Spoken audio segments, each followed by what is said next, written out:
আসসালামু আলাইকুম।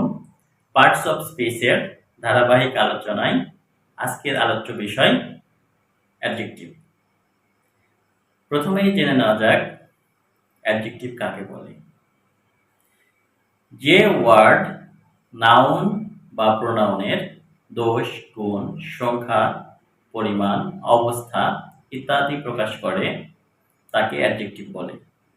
যেমন গুড ভালো, ব্যাড খারাপ, বিউটিফুল সুন্দর। এই ওয়ার্ডগুলো মূলত অ্যাডজেক্টিভ। অর্থাৎ এখানে গুড ভালো, ব্যাড খারাপ, বিউটিফুল সুন্দর এগুলো মূলত দোষ গুণ প্রকাশ করছে। আবার অন্যান্য যে সকল ওয়ার্ড সংখ্যা, অবস্থা, পরিমাণ ইত্যাদি প্রকাশ করে সেগুলো অ্যাডজেক্টিভ হবে।